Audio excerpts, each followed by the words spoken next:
districts,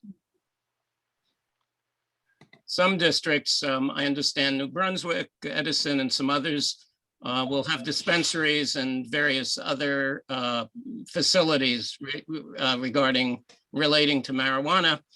And so I wanted to make a comment about our education of the students in the district, all of whom are underage. It's the same as alcohol and tobacco. The legal age for marijuana in the state is 21, but we are spending the time to work with our students on saying no, certainly saying no underage, and some might say saying no, period. So the High School Teen Center is evaluating a program to work with the high school students on marijuana awareness. And the middle school health teachers will be providing lessons in the fall on marijuana as part of We're Not Buying It curriculum for 7th graders. So the hope, of course, is that we do enough education. And again, it's very similar to the alcohol and tobacco education we are doing. The hope is that the marijuana use doesn't hit our underage students. I want to next comment on public comment. So we've gone from public comment as it stood for the first 5 years that I've been on the board this time around. After the board does the board's business, but before we vote, and then a second public comment period at the end of the meeting. And we changed that during the pandemic because so many people wanted to talk about pandemic related items, which had very little to do often with our regular agenda. So we wanted to give people a chance to talk about those things. So, and then we timed the first session and then last time timed both sessions, which I felt very uncomfortable about. So I've talked to Ann, who's our vice president, and I talked to Darcy, who's a past president, and I concluded that we should go back to what we've done for years, and that is to have a public comment period after the board committee reports, a second public comment period at the end of the meeting before we adjourn, and that they not be timed, although per our board policies, I reserve the right to engage folks who go on about the same topic or come back up for a second or third time at the podium and say the same things and try to keep the public comment to reasonable time periods. As I see in this meeting, there are 20 people, half of them board or district people who are at the meeting because it's our board meeting. As opposed to 50 or 100 people. One meeting had 150 people, many of whom wanted to speak. So I think we can do that successfully. So we can have the comments be to the point and move on to the next speaker so we're not here very late. Third item I wanted to talk about, and then I'll open this for board comment. I have three or four more items I wanted to mention. Again, I'll try to be brief as well. The board would very much like to, I've heard from board members, we'd very much like to go back to in-person meetings. We're trying to go back to a regular school year, a fully in-person school year in September. In fact, we must go back to a fully in-person school year. So it's getting to be time we go back to fully in-person board meetings, which is great, and I'm certainly all in favor of that. The only issue is we'd also like to give people who are home the opportunity to give public comment. So we'd like to have an in-person board meeting, but let us call it hybrid public comment period where the public can comment over Zoom. So I've talked to some folks, including our attorney, who's the mayor of Metuchen, where Metuchen council and mayor tried to do this during a lull in the pandemic. And it was very difficult. It's technically difficult. It's difficult to manage. But I discussed this with Christina, and we decided, as we did before we went to Zoom meetings. If you remember, we did some trial runs, which weren't really meetings, just to see if we could make it work. So we discussed doing trial run of how could we run Zoom at the same time as we're running a public meeting. And Christina and the IT staff worked on this and found some glitches, which other school districts have also found, although they found them live, and that's kind of embarrassing. I wouldn't want that to happen. And none of us would want that to happen, of course. So we, the IT department found some hardware shortcomings, very inexpensive. The hardware was ordered. I think some other trials are going to be going on. And then once we're confident, we can run a meeting in person, and then also with a hybrid Zoom for public comment. We will try to do that 3 weeks from tonight on August 2nd.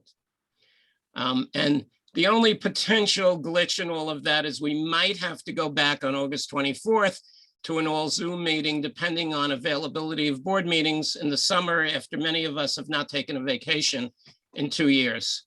So I will personally be away. I think Anne has gone away during that time period. If enough board members can't make it in person, we may just do a full Zoom meeting. But certainly in September, I think the goal, more than the goal, the direction will be that we run meetings board meetings in person.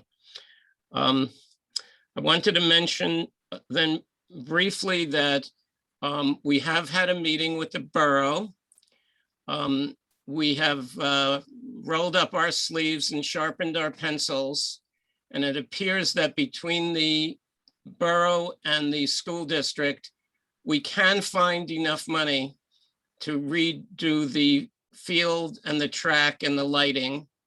And work has begun on putting together a package to go out to bid. And I can't really say more than that now, because we need to go out, start getting that bidding process going. But we're going to try to fit it in as much as possible between different seasons. We always took this very seriously. You know, we continue to, we've put money away for years. Since I've been on the board, we've put money away every year into a capital fund, which would include, even with the county not coming up with what they promised us, meaning we and the borough have to come up with all of the money. We've always taken it seriously. The track, field, and lighting really need help. So we're moving forward on that. I want to remind the board that about please reading and commenting on board goals. Those are out there. I've heard from some of you, and you know, maybe this should be under old business. We need to vote on board goals at our next meeting for the next year. We'll be a day late or 2 days late, but that's fine. We just need to get those goals done, and we have a set. Several people have looked at them. They're starting to shape up. And I would appreciate if everyone would look.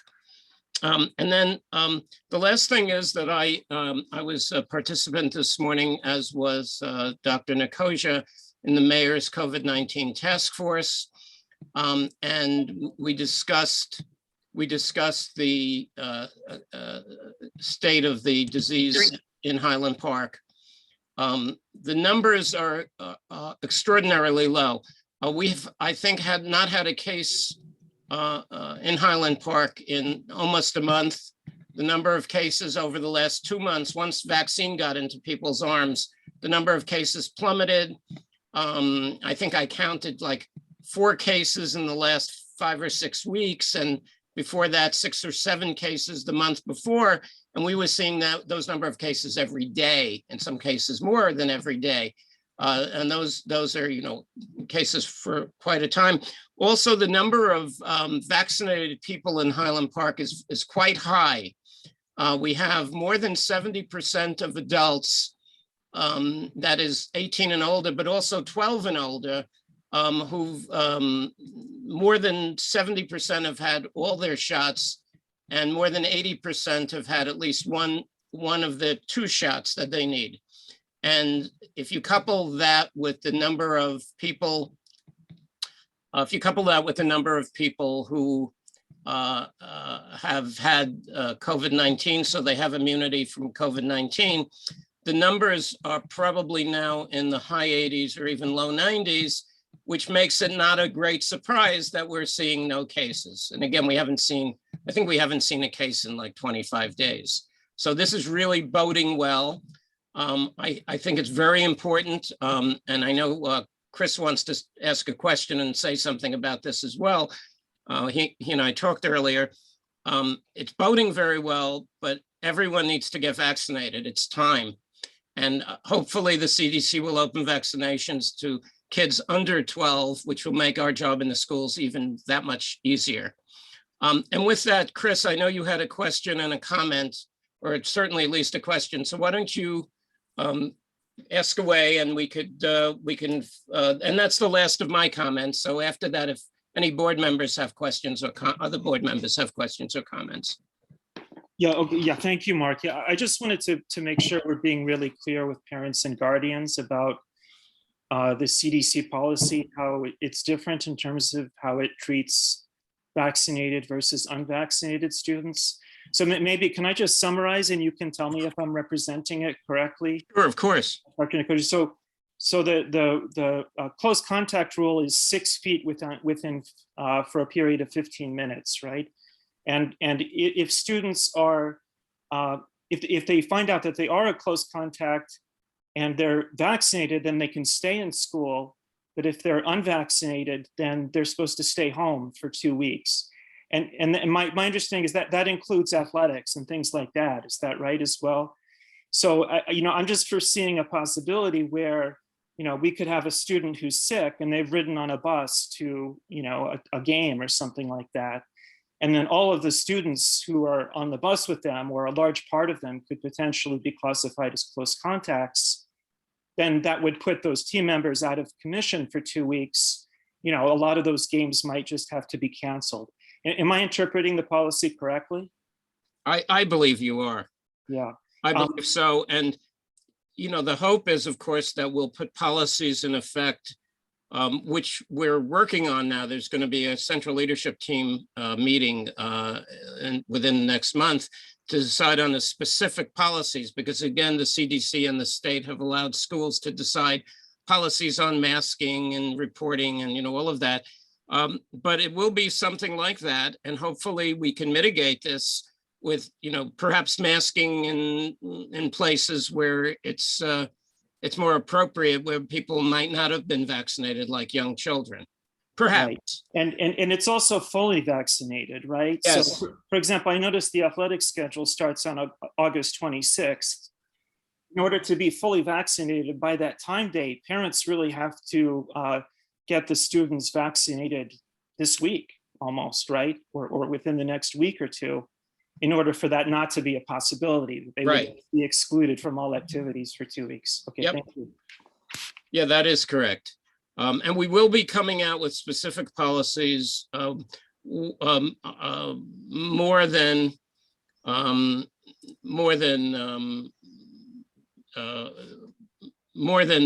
the plan. And that's really under Christina's management. So with that, Rob. Chris, what you were alluding to, those are guidelines or those are policies? Because I don't think those two words are interchangeable. Hey guys, can I just break in here for a minute? Like, this isn't. Excuse me. No, I was just I'm asking a question of Chris, who had just spent a couple of minutes talking about I policies. understand, but it's Okay. not the board's purview to set those guidelines. It's the administration. So that's the Okay, point but that I wanted yeah, to make. oh, This isn't the okay. board. When the board is talking about we and That's where I'm policy, headed it with this, sounds like- Darcy. Okay, thank you. Can But I just answer Rob's thank you. question by Thank saying that, you know, that Dr. Nicosia, would you like to clarify that? So we are, like Mark said, we are going to be working on, the central leadership team is going to meet in a couple weeks to go through the CDC guidelines and the road forward plan that the New Jersey Department of Education put out. So if you want to get a glimpse of what they're saying, it's in the New Jersey Road Forward from the Department of Education. So we're going to use those as our framework for determining our safe reentry for all students in person in the fall and moving forward. And I want to apologize. This is certainly Christina's role to manage these guidelines. It's not the board's. And certainly that'll be done with the central leadership team in a meeting and more meetings going forward. I think the point all being, we have steps to take to be prepared. Yes, Thanks. yes. Correct. And managed by, as I said, managed by Christina Right. and with guidance from the central leadership team. So with that, other questions from the board or comments from the board on any of these points? All right, seeing none, as I think everyone here knows, there was a tragedy over the weekend that was in the news, and our flags at the schools are at half staff. And Christina, I'm going to turn it over to you as part of your superintendent's report to give us perspective from the school leadership team on this. Sure. Thank you, Mark. My first meeting, I was not planning on giving a report, but in light of the events that happened this weekend, I'd like to make a statement. So I have it written out, so just bear with me. It's been an emotional weekend for everybody I know. So I'm sure by now you've heard about the tragedy that unfolded over the weekend involving two former Highland Park students. We're saddened by the loss of Yasmin Uyari and heartbroken that a turbulent relationship resulted in her untimely death. Our crisis team has been alerted and all hands are on deck. The Teen Center is available for support and counseling. Elizabeth Asamoah and Scott Roth are going to put out an invitation for group sessions for staff as well as students. There is a GoFundMe set up to support funeral arrangements for Yasmin and support her son, Sebastian. I'm going to share my screen and I'd like to put up a tiny URL to link to the GoFundMe, and I'll leave it up for the duration of my talk. So if you want to record that information, it will also be posted on our Facebook. In addition, the plaque honoring the wrestling accomplishments of the student who was the perpetrator has been removed from the athletics hallway, as well as his name from the wrestling accomplishment banner in team pictures, which have also been included in a temporary removal and put into storage until the situation settles. The Teen Center will be working with the physical education and health departments in grades 7 through 12 to implement their dating violence prevention curriculum through the fall and winter. In the past, it's been done with 8th grade, but moving forward, we'd like to start it in 7th grade through 12th grade in their phys ed classes. Again, the Teen Center is available as well as the school counselors to meet with any student who may be impacted. Lastly, as Mr. Krieger said, we are flying our flags at half staff as a symbol of mourning for Yasmin. Our thoughts are with her family and Sebastian during this extremely difficult time. Thank you. And I'd like to ask if we could have a moment of silence, please.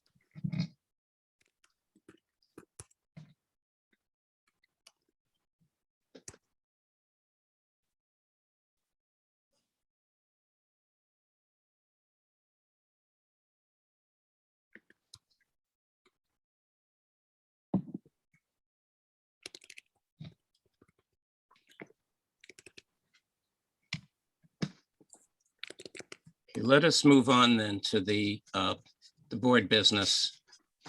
So this is item 8 on our agenda. And number A is the curriculum and instruction. So Michelle, if you could take over, please. Yes, and as usual, I'm going to have to stop my video so that the quality is not disturbed. So the curriculum committee did meet this week. We had a brief discussion. I think our meeting was about an hour long, and we did discuss some plans moving forward, but we did not come, to any decisions on any particular items. But we did discuss working with Christina in the future, and we shortly discussed what Chris Woodward had brought up in an email concerning some health curriculum issues. And I really don't know what else to say about our meeting other than it was a very cordial and great start to our work with Christina. Hey, And Ashley, if Monique or Rob want to add anything, obviously, please jump in. I don't have anything to add. But yes, very cordial and a warm welcome to Christina, it was. Yes. Yeah, we, like I said, didn't come to any conclusions on any particular items. So that really is not the best report that I've ever given, but that is my report for tonight. Yeah, and I think the idea was too, just as Christina's first, taking the helm, so to speak, and really new into this in her term, to just sort of have an overview of where we are, what we're focusing on. I know that's what we did for our Equity and Excellence Committee meeting as well, as opposed to boom, hit the ground on issues that that we don't necessarily have to address at this moment, rather Exactly. just kind of taking an assessment and seeing where we Yes. move forward. Yes, I'm sorry, I didn't mean to reflect on Christina's, changeover in terms of my insufficient reporting at all. But it was an introductory meeting, and I think that we have really so much to look forward to. I'm so excited to work with Christina. And I think the whole committee is as well. So that's it for me. Michelle, thank you. Any board comments, please? Questions? Okay, so seeing none. Oh, Chris I'm sorry. has a question. Chris has Oh, his yeah, hand up. Oh, I didn't see it. Yeah, thanks very much for addressing that in your meeting, and I'm sorry I wasn't able to be there. I'm still a little bit. My question really was about where we're teaching consent in the sex ed curriculum, and I'm just still a little bit confused after reading the curriculum documents that are online about where that actually is. So I'm still interested in hearing more about it, but we don't need to do that now. So I'd appreciate hearing more about it later. Thank you. Yeah, I don't know if Christina wants to add anything, but I just want to say, in response to your inquiry, Chris, we did not really, like I said, come to any definitive place with that, but it was something that we did want to discuss further. And I think we needed to really define consent. Unfortunately, it's not a legal term per se. So when we talk about teaching consent, we're talking about an attitude, I guess, more than a black and white type of guidelines, but more or less, the idea that your body belongs to you and that you give consent about who is able to come into your personal space. Things like in Irving, for example, things like your hands and feet, keep them to yourself. That is a version of consent that we did discuss. In terms of, a proper definition, we did not put that into policy or anything like that. We did not discuss that. But right now, the definition of that, in answer to your question, is coming to some sort of place of, materialization. So what we have in our curriculum is what it is, but I think that is where we're focusing the discussion as we move forward. And I'm sure Christina can add more in the future, but I don't want to put her on the spot right now about that. It's definitely something that is still on the radar, Chris. And as a committee, we will definitely get back to you. Okay. So I see no more hands. I'm going to move right into finance. So and remember again, this is a voting meeting. This is our only meeting this month. So try to go through everything. So items 1 and 2 are bill lists from April through May 15th, April 15th through May 15th. We have an athletic bill list for part of June. We have a cafeteria bill list, number 4, for most of June. Travel, we have travel and expenses reimbursements attached to the agenda. We have professional services. The first one is a non-public award, and so that's a pass-through from us to a non-public school for the amount of $3,173.88. The others are different specific positions. So teacher for Summer Institute, Writing Revelations Workshop. The Advocate is monitoring our custodial contract, which we are reimbursed by our custodian service provider. There's a summer tutoring, which I also believe is non-public. That's Lisa Fink. And then another one, which is tutoring during the year. Substitute nursing, occupational physical therapists, and then grant consultant. So those are the different specific consulting items. Item 7 is the membership in the New Jersey State Interscholastic Athletic Association, which is $2,500. Approval of school lunch prices going forward. Irving and Bartle are going up 5 cents each. Middle and high school are staying the same. Item 9 is renewing NJ School Insurance Group. Item 10 is renewing a whole lot of insurances, which the Finance Committee reviewed just now with our insurance person. And so these are all of the insurance coverages we have. I'm not going to go through all of them. Item 11 is the ESEA sub-grant application. So this is Title 1A, 2A, 3, 4, and 4A, amounting to close to $500,000. Item 12 is the extraordinary special education aid, which has increased substantially to $952,000. The state has apparently has a lot more money than expected, so they are getting close to much closer to fully funding special education aid that we apply for. Item 13 is moving some of that amount that exceeds the previously allocated to help with the cost of the track and field complex. Item 14 is a renewal of a contract we have with Rutgers for a special education program at the Bartle Elementary School. Item 15 is the acceptance of a settlement agreement, and this is for an out-of-district special education student. Item 16 is the expenses for 26 different out-of-district placement, ESY, extended school year placements for children with specific IEPs that warrant this placement.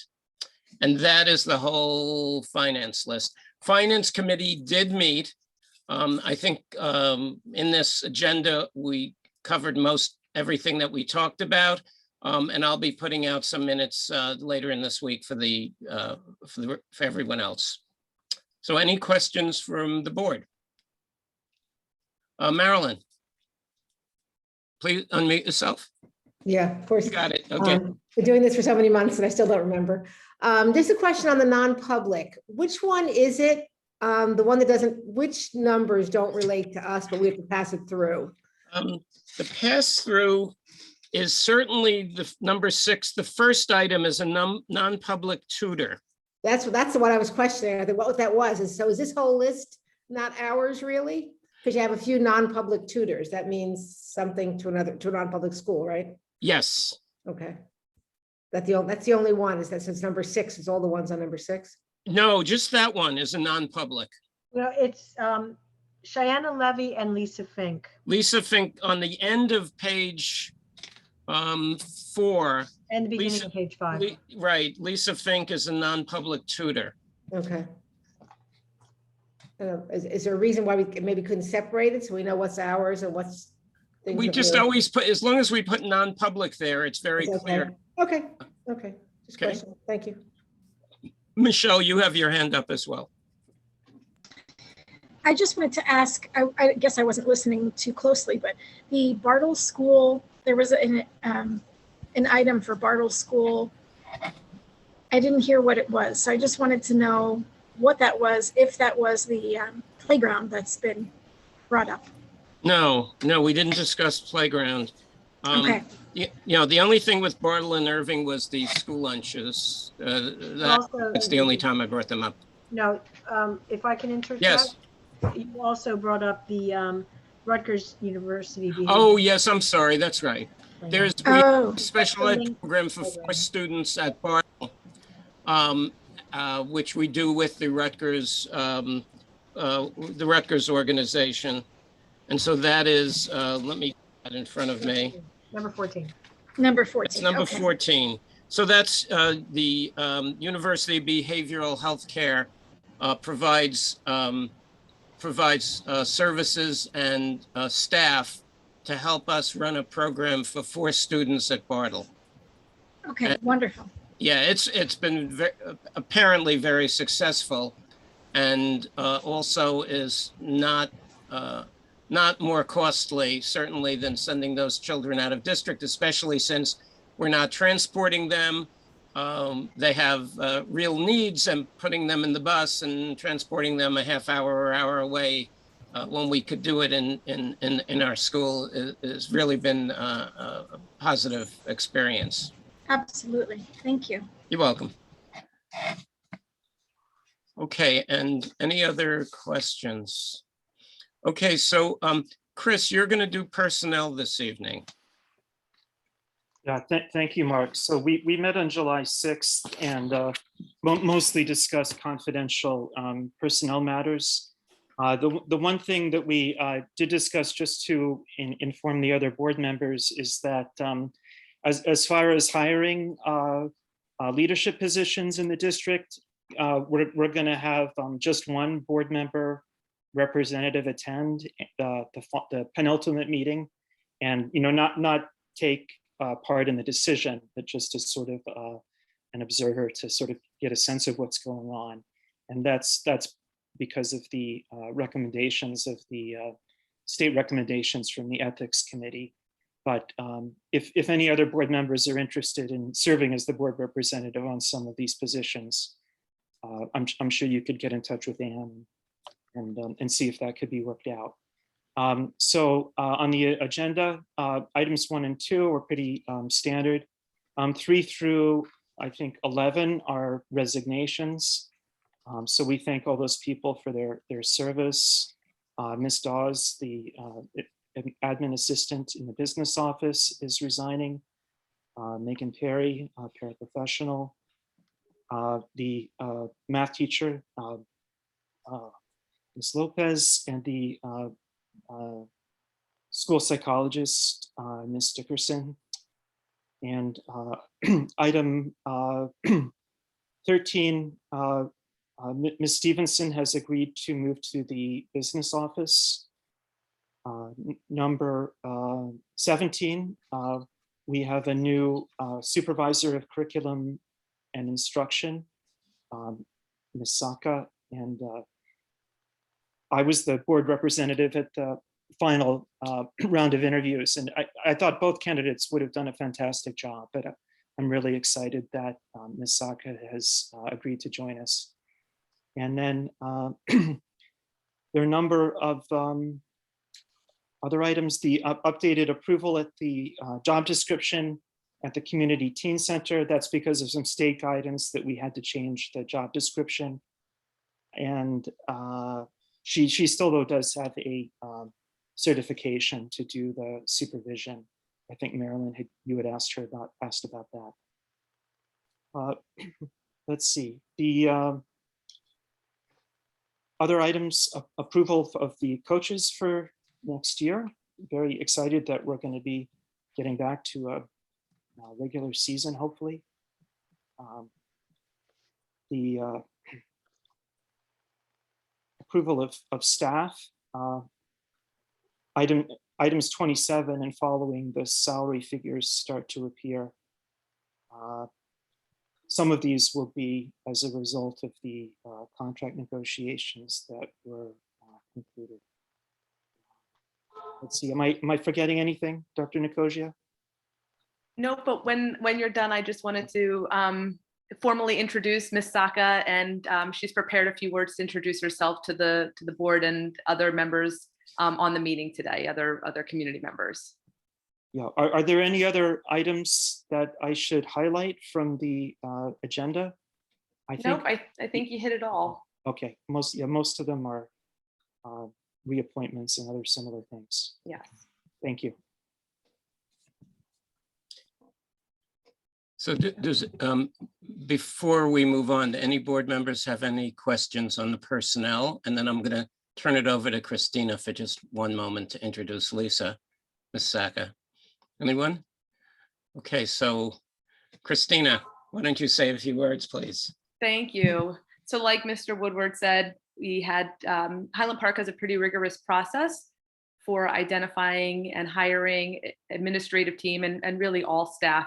And I commend my predecessor and those that came before on the very rigorous process to vet the right candidates for the Highland Park Public School District. So I am incredibly pleased to present to you Miss Lisa Saka, our STEM supervisor, with voting of approval tonight. So I invited Miss Saka to come on, and her video showing now, so I know she's here with us. I'm gonna ask her to unmute and to introduce herself. Go ahead, Miss Saka. Thank you, Dr. Nicosia, and to the board for giving me a few moments to speak this evening. I'm just so incredibly honored and excited for this opportunity to be the supervisor of curriculum and instruction for STEM in Highland Park. I've already spent a few days at central office at Bartle, and immediately I felt how welcoming and supportive this school community is. So I'm really, really excited. I did want to share just a little bit about myself. I won't go on for too long, but I've been an educator for 8 years. And before that, I worked in pharmaceuticals and lab research. And after teaching high school for a year, I moved to community middle school, where I've spent the majority, or really all of my teaching career, teaching 8th grade science, focusing on authentic and problem-based learning opportunities for all students. And during my time, I've held a variety of informal and formal leadership roles, obviously within my department, but I've provided lead curriculum writing and content support for elementary science. I've always been interested in technology, and I've piloted and turnkey technology, working with other departments to really use some of the new technology tools that were new, 6 and 7 years ago, to really use formative assessment to make instructional decisions. And I'm still doing that, or was doing that, till the very end of June. I've been on a variety of committees within my district, technology and strategic planning, and at my own school, on the school climate and culture committee. And I'm involved in a lot of extracurriculars that I won't go into, but I'm also a learner, and I consider myself a lifelong learner. I've been at Rutgers since 2017, getting my educational technology certificate and then my supervisor certificate. I actually just graduated in May, and with my second master's degree in administration and supervision. I am truly dedicated to being an educator, and I'm really excited for the opportunity to move into a leadership role and not just impact students in my own classroom, but teachers who will impact even more students. And I know we have a lot of work ahead of us. I know this next central office leadership team meeting, we're going to have to really make some big plans to welcome students back into schools. But like many of you said, it is time, and I am up for the challenge. And I really just thank you for this opportunity. Thank you, Ms. Saka, and thank you, Mr. Krieger. Welcome to the district. Thank you. Thank you so much. Darcy? I just wanted to say quickly, welcome, obviously. And if you can impress Christina Nicosia and Chris Woodward, when we're talking about science and math, my True. hat is off to you, because that is no small feat. That you know your stuff, because those two, they know their stuff and they don't impress easily. So kudos to you. Thank you. Thank you. I appreciate that. Michelle, you wanted to say something as well. Really quickly, as the head of curriculum, I'm just really excited that our committee gets to work with you. Really happy that you're a female in the area of STEM. I think that it should be so highlighted and celebrated, and I would love for our students to get to see you personally. So I'm excited for September, and thank you so much for agreeing to be here in Highland Park with us. No, thank you. Thank you for this amazing honor. I promise I will work very hard. Again, thank you very much. On to policies and regulations. Darcy. Hello. So unfortunately, last week was a bit of a train wreck for me. And I am so sorry to report that poor Christina was totally on top of her game, put together a policy committee meeting, and the policy committee chairperson didn't show up. So I was there. I was there. That totally happened. But stepping back from that rather embarrassing occurrence, we have doubled down. Christina and I made a point to make an appointment to meet later this week. Much to my chagrin, I found out that there was a policy alert from May that I just found out about. Oh. So we have a little stack of policies from May, but Christina and I will hammer out a plan moving forward so that these things don't keep sneaking us. We know when they come out and we're all caught up, and we're so close. We are so close to being caught up. So what we have on the agenda today is just what we had last month for first reading. For second reading, Michelle and Monique have been good enough to, I think, like 95% of the way solidify the policies that they had to look at. So we will definitely have those for first reading for next month.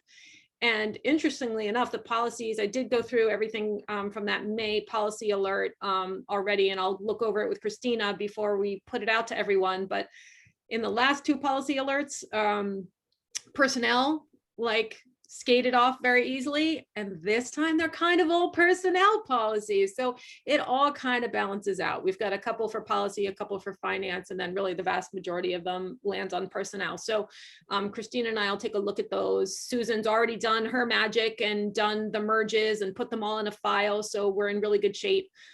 So I really think that within, hopefully by the end of the summer, we're going to be, moving forward in a really constructive way with policy, and be able to stay on alerts as they come in. And like I said, I have no doubt that between me and Christina and Susan, we can hammer out a really good structure for moving us through policy really efficiently. So, and I promise I won't space out on any more meetings. So.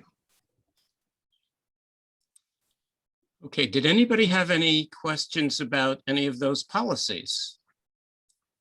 Since we are going to put them into our policy book after we vote this evening, assuming we vote for them. They should be pretty boring at this point. Some of us have read those 5 or 6 times. Okay. On to equity and excellence. And Monique, do you have anything to report? I do. We met this past Thursday, and as I mentioned earlier, this was Christina's first official meeting with us as interim superintendent. So we took it it was a welcome on board meeting, and really just took the opportunity to have kind of overview of the topics that Equity and Excellence has focused on over this past year, and that we anticipate will continue, these kind of ongoing initiatives and issues that relevant to the work of our committee. And so, for instance, our open access to AP and honors, and really making sure that we make that happen.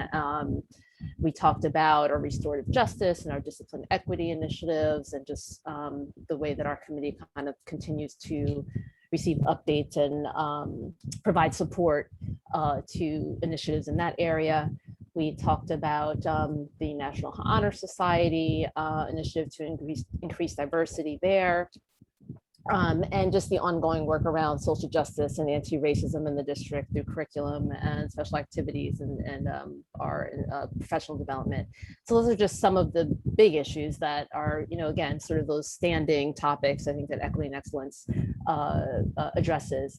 And Christina came up with a great idea, because we talked about the importance of just kind of maintaining regular reporting to our committee on with demographic data, whether it's related to where demographics stand on AP and honors, so we can continue to know how progress is being made in that area. Same with National Honor Society. And Christina said that she would provide updates with data prior to meetings, as data is available and relevant, prior to our Equity and Excellence Committee meetings around these topics that we will be discussing regularly. So we appreciate you offering to do that, Christina. We did also talk about, Christina will also be going back over past committee meeting agendas with notes to just, get a sense of the depth and breadth of the discussions that we had on these topics. And then the only new topic that we did discuss that we want to sort of integrate into our focus in the upcoming school year is related to reframing the district's discourse, and at least talking about reframing the district's discourse and approach to supporting and educating students with disabilities in terms of our language use and approach to discussing individuals with disability. We talked about bringing a more positive disability focus that would promote disability acceptance and a positive affirming nature to how we talk about people who are disabled, as opposed to being, for instance, someone with special needs, quote unquote, how it really is everyone, all of us have different needs and different abilities. And this really aligns with sort of discussions that have been happening for a long time, I think, in the disability community, disability communities at large, about the disconnect and the divide between sort of the K-12 approach to disability and working with individuals with disabilities, and the larger or broader disability community and communities, and how we want to make sure that we somewhat align what we do in K-12 with what the experts are saying about how to talk about individuals with disabilities. And so we talked about just incorporating more education around this topic generally. So because it's something that is very, I think, common in K-12 education to, use euphemisms like, special needs or extraordinary abilities to talk about individuals with disabilities. And we want to really kind of have discussions about how we can begin to think about diversity and disability from a lens of affirming and positivity and identity. So one idea that we thought would be really cool would be to start to connect with the adult population in our community, especially we have quite a few experts in the area of disability rights and advocacy who are disabled themselves and can come in on either Diversity Day or for other special events or for professional development opportunities to help educate the district staff and students around this issue. And there is an article that is dropped into the notes here that we use as a springboard to this discussion, so that the rest of the board can also take a look at that. So we'll look forward to kind of talking about that issue moving forward. And that is it. So very light, but very, we're very happy and thrilled to have you, Christina. So we were we took it really light on you and easy on you. I feel like our meetings can get very intense with the topics we talk about. So the next meeting might not be I mean, we're always very pleasant, but as you know, we talk about the topics that are very difficult and, you know, obviously are very, in many ways, sometimes contentious and hard to kind of wrap our minds around. And so we welcome you and look forward to working with you. And that's all I have to share. Any questions? Thank you. Anyone with board members with questions, comments? Monique, thank you. Thank you very much. That was really good. And so we'll be back to our board action items after public comment to vote on various items. So number 10 in our agenda, public comment. Highland Park Board of Education welcomes public participation and has reserved this time for your comments. Board policies 164 and 167 establish and regulate the right of the public to participate in public meetings. So if you'd like to speak, raise your hand and I will call on you, give your name and your address, please. So I see a hand up which says owner's iPhone. You can unmute yourself. Maybe that hand wasn't up. Oh, there it is. Okay. Yeah, it was me. So name and address, please. John Kovac, 206 North 3rd Avenue, Highland Park, New Jersey. I did not realize at the last meeting that race, gender, and ethnicity is already being taught by Mr. Gold in the high school. From what I have heard, he teaches a one-sided far-left politics. He oversaw the study concluding that unequal racial distribution in honors and AP classes is a function of racial bias. He oversaw a project recommending systemic change to promote academic equity. Now the chairpersons of the Equity and Excellence Committee and the Curriculum Committee want to make mandatory Mr. Gold's race, gender, and equity class. The slide presentation at the last board meeting cited one single article as relevant literature. The article, "To end high school tracking, we need to end tracking in elementary school," was highlighted without attribution of authorship. Online, however, I found the 2019 Forbes article by Natalie Wexler of that exact title. Shockingly, and of great concern, the article directly contradicts key conclusions asserted by the study and the committee chairpersons. Wexler asserts that neither racism nor implicit bias fundamentally explain persistent problems with tracking. Instead, she writes, the problem is due to disadvantaged students arriving at high school unprepared to do high school level work. Moreover, she writes, making honors classes the default setting will lead higher achieving students to desert honors classes in favor of AP classes. So why then do the committee chairs recommend an aggressive policy that does just that instead of addressing the problem at its root cause where tracking starts in elementary school, as Wexler recommends? Major systemic changes to our education system should not be based on a high school class study that cites no evidence to support its conclusions, cites as relevant a single article that contradicts them, and is sponsored by a teacher known as an outspoken advocate of far-left policies. These major flaws in the study and recommendations can be attributed to critical race theory. As in this case, critical race theory disregards evidence in favor of predetermined conclusions. It asserts as fact that every disparity in outcome between groups is due to systemic racism, solvable only by racial discrimination against other groups. It blames white supremacy for unequal social, political, and economic outcomes. It labels all white people racist and all non-white people victims. It demands ongoing confessions and apologies. It demands endless work to remove a stain that can never be removed. It takes away agency and responsibility from people of color. But if a non-white person disagrees, she becomes a white adjacent enabler of white supremacy. Critical race theory racializes everything and everyone. It is divisive, racist, totalitarian, and contemptuous of democracy. The Board of Education is being led down a path that will lead to neither racial healing nor more fairness in the school system. and I have not yet even mentioned how it promotes anti-Semitism. Critical race theory accuses Jews of white supremacy, implicates them in the illegitimate exercise of power, and denies their long history as victims of hatred, persecution, and genocide. It teaches people to ignore anti-Semitic violence when perpetrated by members of groups deemed oppressed. It relegates Jews to the lowest rung of the intersectional ladder. Under critical race theory, Jews are intersectional bottom dwellers who inflict systemic oppression on people of color and colonized subjects through illegitimate power acquired by way of unearned white privilege. And in my personal experience, many of the most ardent supporters of critical race theory demonize Israel and spread blood libels about it.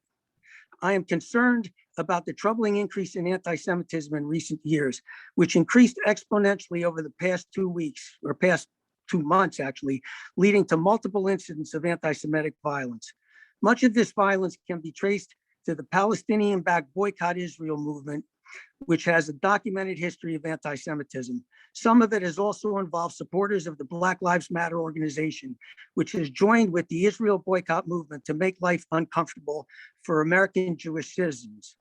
As I assume you are aware, in 2019, there was a BDS-sponsored event at our public library.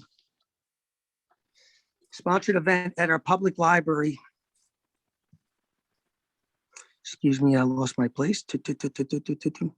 Designed to spread anti-Israel propaganda to children. The library event led to an anti-Semitism resolution passed by our council in March 2020, affirming the International Holocaust Remembrance Alliance definition of anti-Semitism. Our school should teach about anti-Semitism consistent with our council's resolution. It should teach not just about the Holocaust, but about how not to demonize and delegitimize Israel and not to apply double standards to it and to its supporters. As we now see, demonization of Israel and other violations of the IHRA definition lead to violence against Jews. Some quick examples that come to mind are the rabbi that was stabbed multiple times last week in the arm. Lucky he wasn't killed. There were murders in Jersey City and Muncie. There are gangs attacking Jewish diners in Los Angeles. There are Jews regularly beaten on the streets of New York City. And so that would be my concern, plus the examples of anti-Semitism I have seen in this town. Other than that, I would just ask that I get a copy of the curriculum plan and syllabus of the course that I was talking about. Mr. Kovac, That's your line has gone bad. You have to Thank repeat, you have to repeat that. We could not hear you.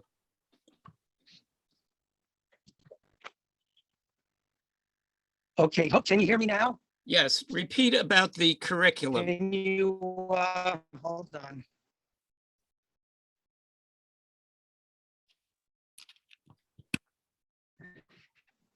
Okay, can you hear me? No, you're coming through very poorly. If Can you would like a copy of a hear me? curriculum, I suggest you write Hold to our on. superintendent with a request.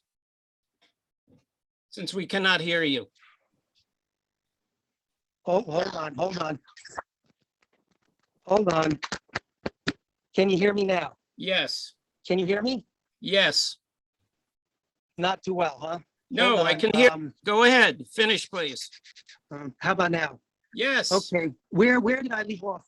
Okay, I am You concerned asked for about the a copy troubling, of some I'm concerned curriculum. about the troubling increase in anti-Semitism. Okay, yes, I'd like to have the curriculum of the class of that Mr. Gold class. Okay, we heard that. And if you would please relay that to the superintendent, relay that request to the superintendent in writing, please, if you can hear me. Because Okay, did you hear me okay? Yes, Did you hear everything? we heard the last thing you said. Yes, asking for the Okay, thank you curriculum. so, Thank okay, you. Let us move on, please. Any other speakers? Any other public commenters?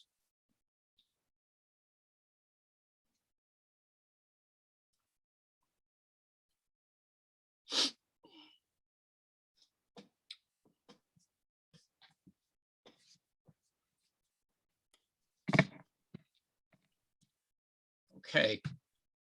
Seeing no other public commenters, let us move on then to board action items. We're going to move our various agenda items. So Michelle, could you move the curriculum and instruction items, please? Yes, Mark. We have 3 items in total. The first is the field trip requests, as usual. The second is the approval of university graduates, students for teaching internships, junior practicum observations for the 21-22 school year. And you can see those in the list under number 2. Number 3 is the approval of Schedule B interscholastic athletic schedules for the 21-22 school year for the middle and the high school. And that is it. So I would like to move items 1 through 3. Do we have a second? Second. Thank you. Any questions or comments from the board again? Okay, so Linda, could we have a roll call, please? Ms. Simoresti? Yes. Ms. Coleman? Yes. Mr. Krieger? Yes. Mr. Magaziner? Did he leave? No, he's here. I think he said yes. Okay, sorry, didn't hear you. Ms. McFadden DiNicola? Yes. Ms. Prus? Yes. Mr. Roslevich? Yes. Mr. Woodward? Yes. Okay, thank you. So I'm going to move items 1 through 16 in the Finance Committee list. Do I have a second, please? Second. Thank you, Darcy. Any comments or questions? Okay, Linda, could we have a roll call on that, please? Ms. Simoresti? Yes. Ms. Coleman? Yes. Mr. Krieger? Yes. Mr. Magaziner? Yes. Ms. McFadden DiNicola? Yes. Ms. Prus? Yes. Mr. Roslevich? Yes. Mr. Woodward? Yes. Okay, Chris, could you move the Personnel and Communications agenda? Yes, Mark, Items. I'd like to move items 1 through 48. Do we have a second? Second. Any questions or comments? Okay, seeing none. Linda, could we have a roll call? Ms. Simoresti? Yes. Ms. Coleman? Yes. Mr. Krieger? Yes. Mr. Magaziner? Yes, I'm abstaining from 25, 26, and 36, and yes to everything else. Ms. McFadden DiNicola? Yes. Ms. Prus? Yes. Mr. Roslevich? Yes. Mr. Woodward? Yes. Okay, on to policies and regulations. Darcy, could you move your items, please? Yes, I only have 1 to move. I'd like to move item 1 under policy. Do we have a second? I'll second it. Sorry. Unique beat you to it. Seeing no questions, Linda, could you do a roll call, please? Ms. Simoresti? Yes. Ms. Coleman? Yes. Mr. Krieger? Yes. Mr. Magaziner? Yes. Ms. McFadden DiNicola? Yes. Ms. Prus? Yes. Mr. Roslevich?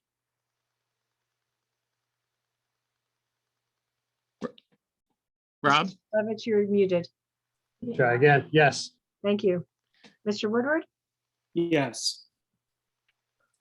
Okay.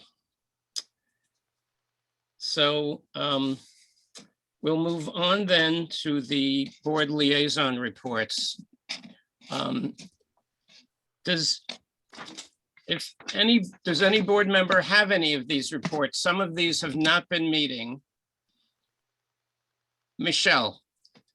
I don't have a report per se, but I just wanted to bring everyone's attention to the email that we received about participating as an instructor or a presenter for this upcoming board conference. It's going to be a virtual conference once again. And if anyone has any ideas to present, it might be useful to think about that right now. Michelle, which topic are you referring to? There's Oh, I'm the liaison for the county. So Middlesex board. County School Boards. Yes, Middlesex County School Boards. And So it's not in reference to Middlesex County per se, but it is a board conference that all counties can participate in. so they're looking for presenters? Is that what you said? Yes. Yeah, I think, Michelle, that they are, they are sending us so much email about that. They must be having difficulty pulling this set of sessions off. I'm guessing. Yeah, absolutely. So I thought it might be a good opportunity for anyone who wants to Yes. present on a topic, contentious though it may be, or very bland, either way. Excuse me? Is this for the October workshop? Yes, For October, yes. yes. Okay, thank you. Because I mean, I didn't know where to Sorry. put it. Yeah, so yeah. it's hard for me to catch it now. You might have, Michelle, it's not a big deal, but you might have brought this up under old or new business. It's Oh. not a big deal at all, but Yeah. I No, it did was just- want to, I'm sorry, go ahead. No, I was just going to say that it seemed to be something that was in my purview to report or highlight, I guess. No, that's fine. I did want to say, and I can't remember if I reported this out at the last board meeting, the Middlesex County School Boards group. I did attend their last meeting. Yeah, you did. Report out on this? You did. Okay, terrific. So we're good. So no one else, yes? I guess not. Okay. I will say though, on what Michelle brought up, it did make me think, not for this year. I think this year it would be a wash and we all have more than enough to do. But maybe for next year's school board conference, I would love to see us, Christina, put together a proposal on the 6th grade math work that we've done, because I think it's something that should be shared. I think it's important. Definitely. They're not, I don't think school boards is offering anything this year. I think they canceled their October. No, that's what Michelle was talking about. They are doing Okay. it just virtually, Oh, but okay. it sounds like they really are looking, I mean, A, I just don't think we need that on our plate right now, but B, they seem to be looking for more pandemic related kind of Yeah. panels, which, doesn't sound terribly thrilling, honestly. But at some point, I think we should really report out on all the work that went into, our 6th grade math work. So. Agreed. Rob? Foundation did meet last month, and Christina joined, which was great because it gave her a chance to present herself a little bit and for the group to get to know her a little bit and kind of set up a game plan moving forward. And I think there's a plan to get together at some point during the summer. I don't have the exact meeting date for that, but yes, we did get together and onward. Great, thank you. Okay, well, with that said then, let's go on to old business. Does anybody on the board have old business? New business? Marilyn? Okay. Never get it. I don't know if it's old or new business, but, and I don't put Dr. Nicosia on the spot. I'm just curious at some point to hear how the summer programs, that we talked so much about are, what the participation is like, and just in general, maybe at the beginning of August, a quick an update on that would be of interest. So we spent a lot of time talking about the programs themselves. And then my other question also not for now, but I know from personnel, there are quite a few resignations. So I'm just curious as we go forward, positions that are, are we able to fill the positions that we have and what that's looking like? But again, that can be for August. Just interested in how that's working out. I hear the shortages out there, so I'm hoping that we're able to fill the positions that we have coming. That was it. Thank you. Thank you, Marilyn. Okay. I don't know if I said new business already once, but if not, that was new business. Okay. Anyone else with new business then? Okay. So a second public comment period. The Highland Park Board of Education welcomes public participation and has reserved this time for your comments. Board policies 164 and 167 establish and regulate the right of the public to participate in public meetings. If you have a public comment, please raise your hand and I will call on you. David Copperman. And okay, hello, can you hear me? Yeah, name and address, please. Yeah, David Copperman, 120 Hill Street. Hi, everybody. Thank you all Hi. for what you do. I have a couple of questions that may be a bit of a reach, but let's see with your forbearance. Are you all familiar with the 2019 Highland Park 2019 bike and pedestrian plan? Do you know if you were consulted on its development at all? Okay, I'm drawing blanks just as well.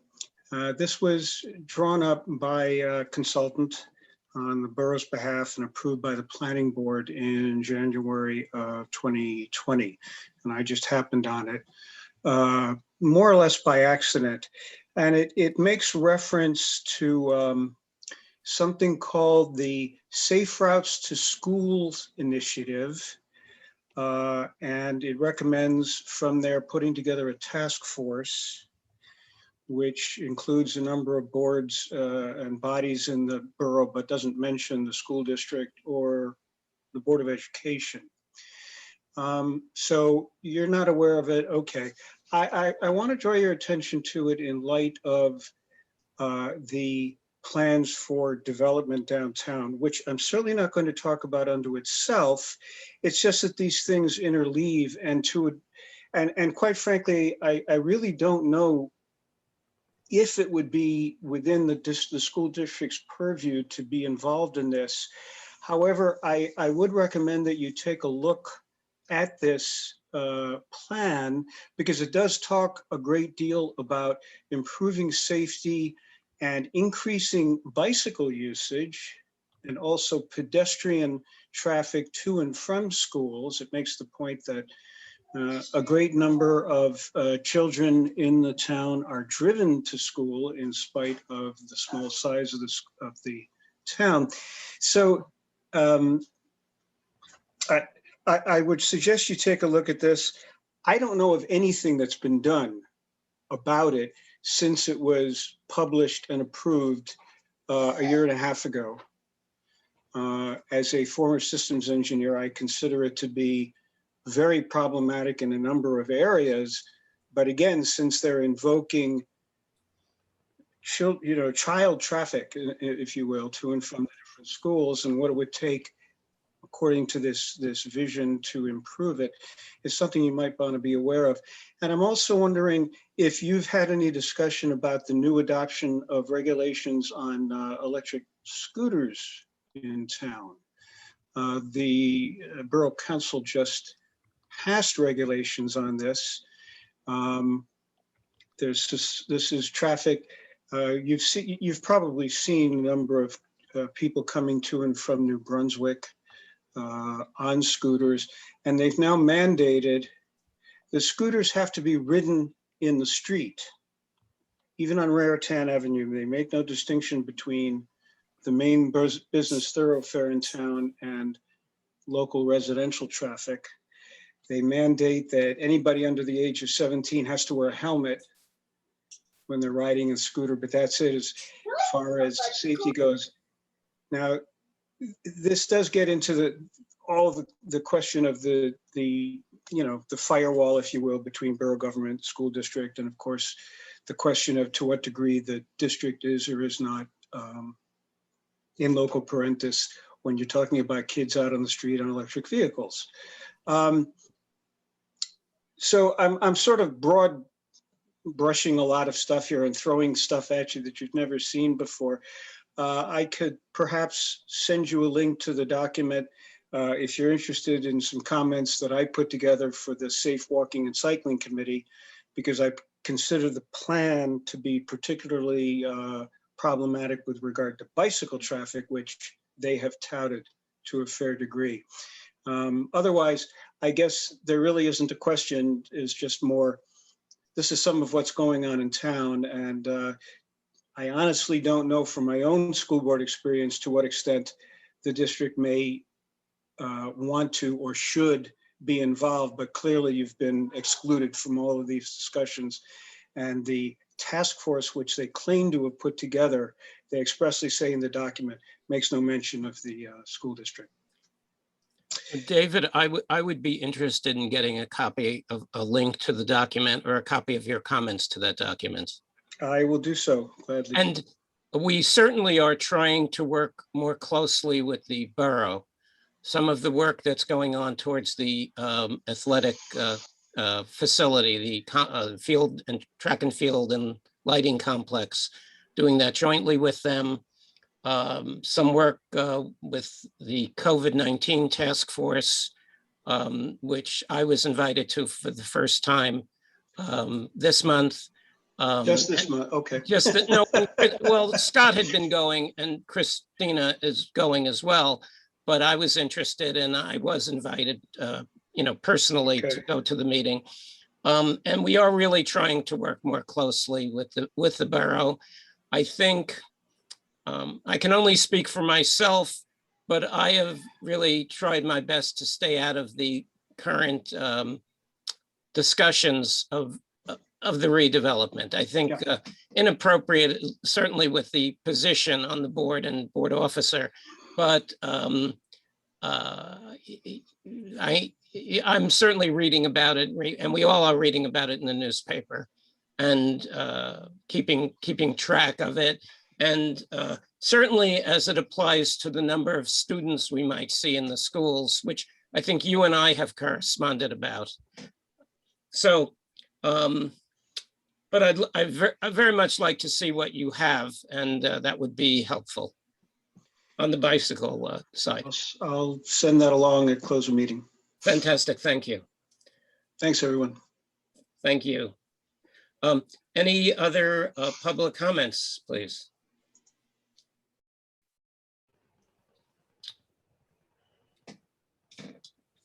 Okay.